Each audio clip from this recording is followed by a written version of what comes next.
Diriwayatkan oleh Imam Ahmad bin Hanbal dalam musnadnya bahwa ada seorang laki-laki yang bernama Nuaiman. Ini Nuaiman, di kehidupan Rasul sallallahu alaihi wasallam ada orang yang seperti itu gitu. Orang yang sering minum minuman keras.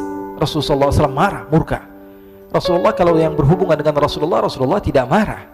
Tapi kalau sudah berhubungan dengan agama, Rasul sallallahu alaihi wasallam adalah orang yang paling marah, orang yang paling istiqomah dalam kebenaran. Maka Rasulullah panggil Nuaiman, apa yang kau lakukan? Dia katakan, aku minum minuman keras ya Rasulullah. Rasulullah cambuk dia. Kemudian dia bertobat kepada Allah. Kemudian ketahuan lagi minum. Kemudian dicambuk lagi oleh Rasulullah SAW, sehingga sebagian sahabat memukul dia dengan pukulan yang banyak. Sehingga apa yang berlaku? Sebagian sahabat mengatakan, la'natullahi ala Nuaiman. Semoga Allah melaknat Nuaiman. Dia mempermainkan Rasulullah. Dia bilang sudah mau taubat tapi minum lagi. Dia bilang sudah mau taubat tapi minum lagi. Maka Rasulullah SAW mengatakan, la tal'anuh fa innahu yuhibbullaha wa rasulah. Kata Rasulullah, jangan kamu laknat Nuaiman, karena dia itu cinta sama Allah, cinta sama Rasulnya. Dalam riwayat dia dicintai Allah dan dicintai oleh Rasulnya Muhammad sallallahu alaihi wasallam. Ibn Majah menceritakan bahwa Nuaiman ini pernah suatu waktu diajak oleh Sayyidina Abu Bakar pergi ke negeri Syam. Negeri Syam itu di mana? Seperti yang diceritakan tadi, antara daerah Suriah, Lebanon, Yordania, kemudian Palestina, daerah seperti itu. Umumnya orang Quraisy pada masa itu mereka memiliki rihlah berdagang, membeli dagangan ke Syam, kemudian dijual lagi di kota Makkah. Ketika itu Rasulullah SAW didatangi Abu Bakar. Sayyidina Abu Bakar mengatakan kepada Rasulullah, ya Rasulullah, saya mau izin ya Rasulullah. Mau apa? Saya mau ajak dua sahabat kamu ini ikut berdagang ya Rasulullah. Siapa? Kata Rasul? Nuaiman. Kata Rasulullah SAW, Nuaiman kamu mau ajak? Mau ngapain? Biar seru-seruan aja ya Rasulullah. Kata Rasulullah, ya sudah, saya izinkan kamu bawa Nuaiman. Ketika itu Sayyidina Abu Bakar membawa Nuaiman sama satu sahabat namanya Suwaibid ibn Harmalah. Siapa namanya? Suwaibid ibn Harmalah. Ini sahabat Rasulullah SAW yang memiliki sifat yang berbeda-beda. Kalau Nuaiman ini aneh. Pernah Rasulullah SAW dibawain makanan banyak, dikasih Rasulullah, dikasih sahabat semua. Semuanya sudah makan, tiba-tiba si Nuaiman ini, sahabat Nabi Nuaiman mengatakan kepada Rasulullah, ya Rasulullah, ini yang penjualnya, tolong kau yang bayar ya Rasulullah. Makanan udah habis. Makanan udah habis. Rasulullah SAW bingung, saya yang bayar. Akhirnya Rasulullah katakan kepada sahabat, ayo keluarkan uang, kita patungan, kita bayar. Rasulullah aja dimainin, apalagi kita orang. Sallu ala Nabi Muhammad. Nuaiman diajak Sayyidina Abu Bakar. Kata Rasulullah SAW, benar kamu mau ajak Nuaiman? Iya ya Rasulullah. Diajaklah akhirnya. Diceritakan dalam riwayat Ibn Majah, diceritakan juga di dalam Siyar A'lam An-Nubala, diceritakan juga di dalam musnadnya Imam Ahmad bin Hanbal, dalam riwayat Imam Ahmad bin Hanbal. Maka diceritakan Nuaiman diajak oleh Sayyidina Abu Bakar. Sesampainya di negeri Syam, semua dibagi tugas. Fulan bin Fulan kerjaannya ini, Fulan bin Fulan kerjaannya ini, semua memiliki kerjaan. Nuaiman tanya, wahai Abu Bakar, kerjaannya saya apa wahai Abu Bakar? Kata Sayyidina Abu Bakar, kamu mau ngapain terserah kamu wahai Nuaiman, yang penting kamu ikut saya kan. Kemudian satu di antara mereka namanya Suwaibid ibn Harmalah ditanya oleh Sayyidina Abu Bakar, wahai Suwaibid, kamu mau kerjaan apa? Kata Suwaibid, terserah kamu wahai Abu Bakar. Kata Sayyidina Abu Bakar, kamu menjaga makanan, karena saya tahu kamu ini adalah orang yang senantiasa menjaga amanah. Suwaibid ini kalau disuruh maju dia maju, disuruh mundur dia mundur, disuruh ke kanan dia ke kanan, disuruh ke kiri dia ke kiri. Orang yang ikut aja. Kalau Nuaiman beda, disuruh maju dia ke belakang, kasih sen kanan ke kiri belok. Nuaiman itu orang yang berbeda. Maka Suwaibid mendapatkan tugas, semua mendapatkan tugas kecuali Nuaiman. Sehingga ikhwani, apa yang berlaku, apa yang terjadi? Sayyidina Abu Bakar pergi sibuk dengan kesibukannya, sehingga datanglah waktu siang. Nuaiman sudah lapar. Nuaiman cari makanan. Dia nggak punya uang, diajak Sayyidina Abu Bakar tapi tidak diberikan uang. Sehingga dia cari-cari makanan. Dia tahu Suwaibid yang jaga makanan. Dikatakan, wahai Suwaibid, saya mau makan, berikan kepada saya satu roti saja. Yang terpenting apa? Saya makan sekarang, saya sudah lapar. Kata Suwaibid, ya Allah Nuaiman, kita tunggu Abu Bakar saja sehingga dia datang, karena ini amanat. Amanat dari Abu Bakar, saya tidak boleh berikan kepada siapapun kecuali atas izin Abu Bakar. Kata Nuaiman, kasih saya makanan, kalau tidak saya bikin masalah sama kamu.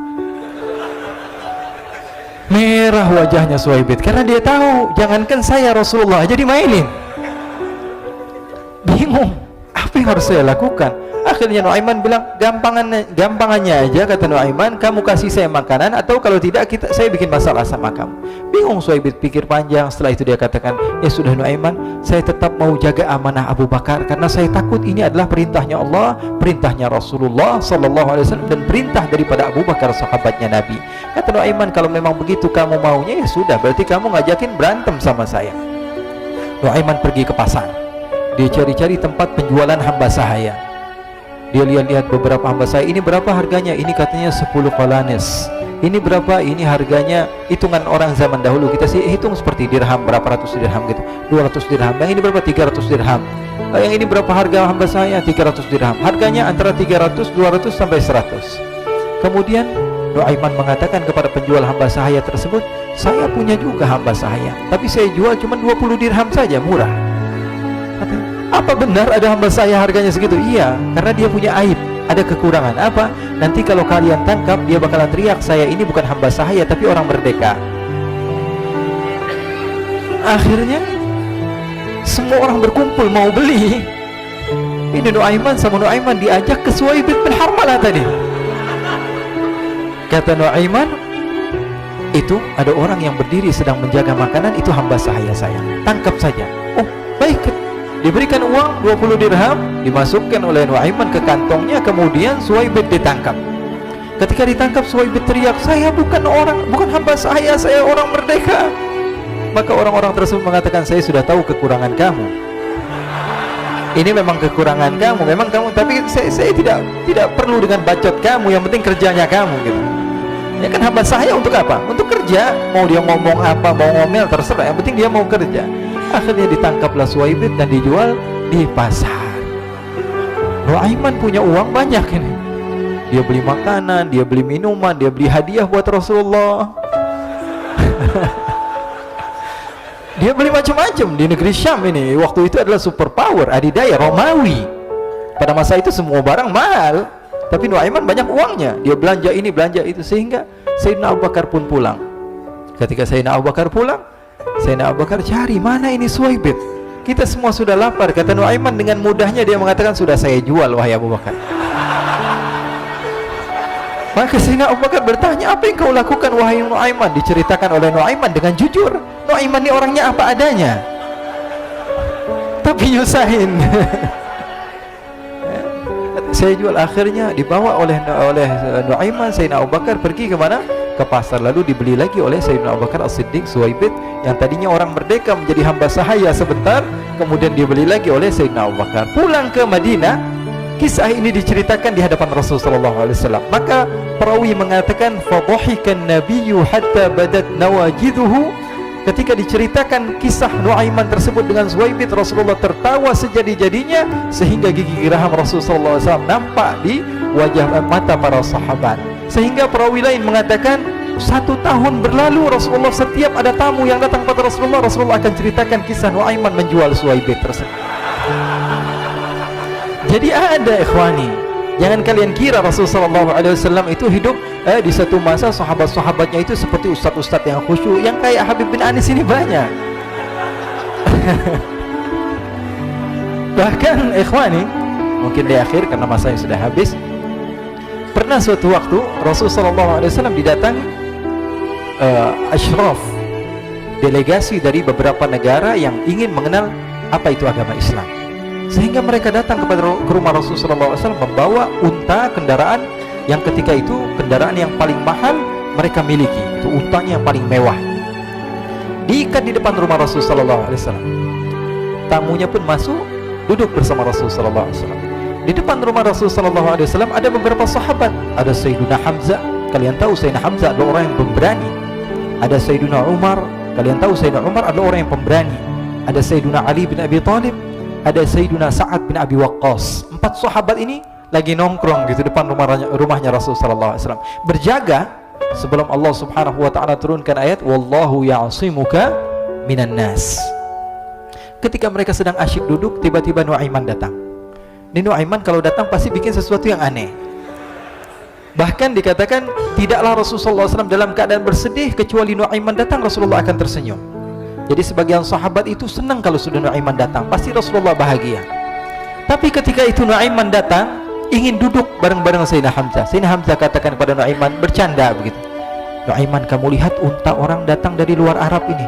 Lihat, kata Nuaiman, ini besar banget, ini badannya besar gitu, dagingnya pasti banyak. Iya, ini kalau kita sate enak nih ntar malam, kata Nuaiman. Kata Sayyidina Hamzah, apakah kamu berani? Kata Nuaiman, saya berani aja asal kalian gak bilang sama Rasulullah. Kata Sayyidina Hamzah, benar wahai Nuaiman, benar kan? Akhirnya Sayyidina Hamzah lupa masalah itu, cuma bercanda-bercanda saja. Sayyidina Hamzah lagi asik sama Sayyidina Umar, Sayyidina Ali. Tiba-tiba apa? Ternyata ketika dia melihat unta tersebut sudah pisah antara kepala sama badannya.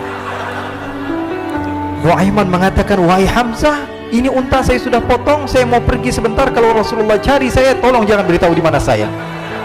Nanti kalau keadaan sudah aman, mari kita nyate bareng-barengan. Ini ada yang seperti itu di zaman Rasulullah SAW. Maka dia pun berlari dan berlari mencari satu tempat supaya Rasulullah SAW dia selamat daripada Rasulullah SAW. Sehingga Sayyidina Hamzah bingung, ini kalau Rasulullah keluar gimana? Ada Hamzah Asadullah, ada Ali bin Abi Thalib, ada Umar, gak bisa jaga kendaraannya, tamunya Rasulullah Sallallahu Alaihi Wasallam. Akhirnya benar apa yang terjadi, ikhwani. Rasulullah SAW tamunya mau pulang. Ketika dia buka pintu, tamu melihat apa? Untanya sudah begitu.